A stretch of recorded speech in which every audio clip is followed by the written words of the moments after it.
আসসালামু আলাইকুম রহমতুল্লাহি ওয়া বারাকাতুহু।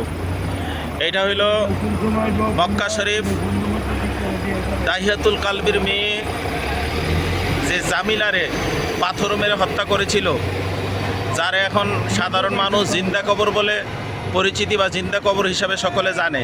এই জায়গাটাই সেই জায়গা।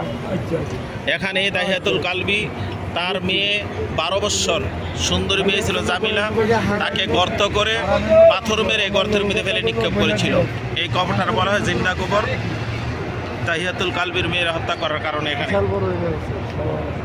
জায়গাটা বহুত ছিল, এখন জায়গাটা কমাই ফেলছে। আমরা আসছি দাহিয়াতুল কালবির সেই স্মৃতিবিজড়িত স্থান। আমরা সেই বাংলাদেশের কুমিল্লা থেকে আসছি। আমাদের সাথে যে মাওলানা মালিক হসকা ফেলার জনাব আইয়ুব খান স্যার, আমি আবু হানিফ সরকার, জনাব আলম ভাই, মাওলানা আবুল কাশেম ভাই, জনাব আবুল কাশেম ভাই সহ বিশেষ আইয়ুব খান সহ আমরা 9 জনের কাফেলার 35 জন থেকে একটা অংশ আমরা আসছি। সেই দাহিয়াতুল কালবি যেখানে ইসলাম গ্রহণের পূর্বে জেহেলি যুগে যে মেয়েটাকে এখানে জিন্দা দাফন করতে আসছিল, সেই স্মৃতিবিজড়িত স্থান থেকে সকলের জন্য দোয়া করছি।